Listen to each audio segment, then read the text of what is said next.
Que la grâce de Jésus notre Seigneur et l'amour de Dieu le Père et la communion de l'Esprit Saint soient toujours avec vous. Bien-aimés dans le Christ, en ce deuxième dimanche de Carême, la parole de Dieu nous invite à contempler la gloire de Dieu, à être la gloire de Dieu, à être cette personne créée à l'image de Dieu qui reflète la gloire de Dieu.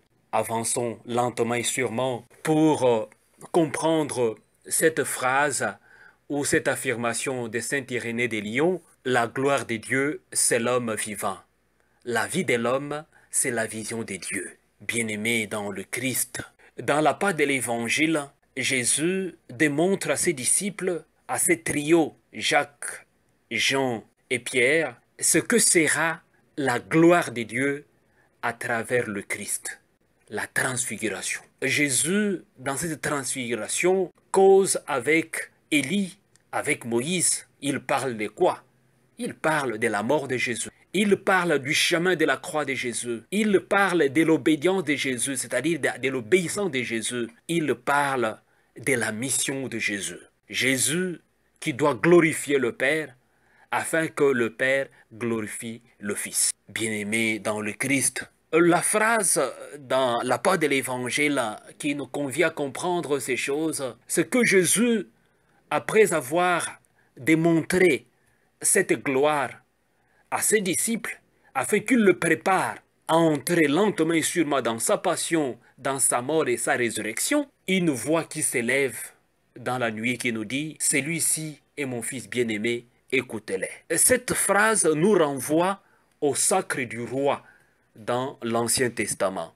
Cette phrase nous renvoie au serviteur souffrant de l'Ancien Testament, du prophète Isaïe. Cette phrase nous renvoie au prophète, le prophète qui annonçait déjà le Messie souffrira, le Messie arrivera, mais ce Messie va glorifier le Père afin qu'il soit glorifié. C'est un mot pour dire les Écritures saintes s'accomplissent dans la personne de Jésus. Et comme chrétiens, Jésus nous invite de contempler sa gloire. Mais pour contempler la gloire de Jésus, en aimant la gloire de Dieu, nous devons faire confiance en Dieu. La première lecture, les livres de la Genèse, nous démontre clairement comment Abraham est appelé le juste par Dieu.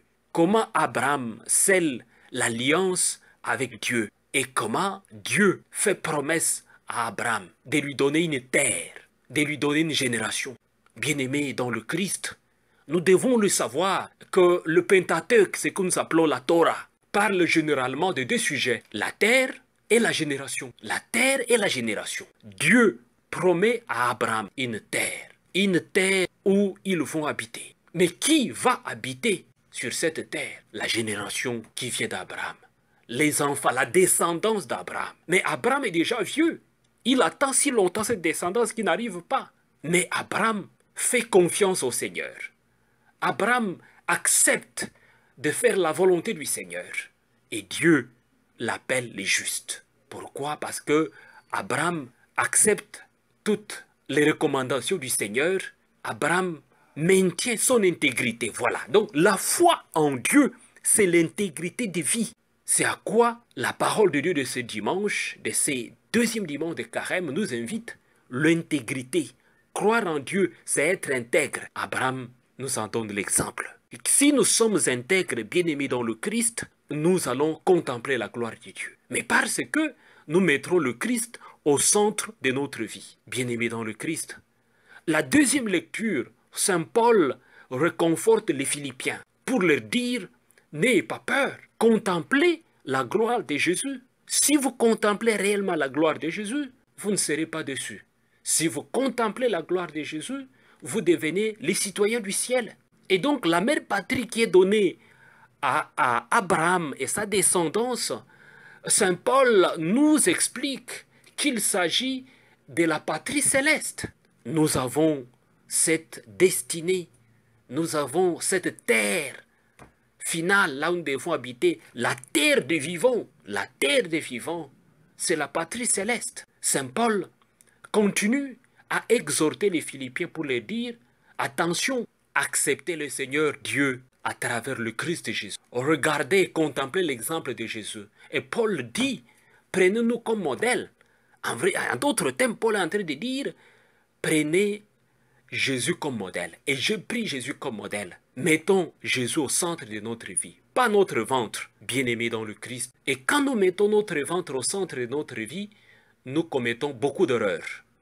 Et on le voit, les hommes et les femmes commencent à travailler à leur propre gloire quand ils mettent leur ventre comme leur Dieu. Et à ce titre, on tombe dans beaucoup de vices, dans beaucoup de limites, dans beaucoup d'erreurs, en prenant notre ventre comme notre Dieu. Et vous savez, si vous prenez votre ventre comme votre Dieu, vous restez au niveau matériel. Et restant au niveau matériel, on ne peut pas monter vers la Pâque. On est en train de tourner en rond parce que ce qui nous intéresse, c'est notre ventre. Et quand on est intéressé par le ventre, on ne voit plus l'intérêt des autres. Voilà pourquoi les pays sont parfois mal gérés, les institutions sont mal gérées parce que nous prenons notre ventre devient notre Dieu. Et voilà, on ne sait plus voir plus loin. Or que le temps des carême, nous devons fixer nos yeux sur la croix de Jésus. Parce que la gloire de Dieu à travers le Christ, c'est de marcher sur le chemin de la croix. Peu importe les turbulations, peu importe les souffrances, peu importe tout ce que nous pouvons vivre comme médiocrité qui est causée par les tendances humaines. Mais prenons notre chemin de la croix. Marchons avec le Christ afin que nous puissions être glorifiés avec lui. Et Saint Paul le décrit clairement que nous aurons les corps glorieux. À la fin du temps, nous aurons les corps glorieux. Il s'agit là d'être et de vivre dans et sur la terre des vivants.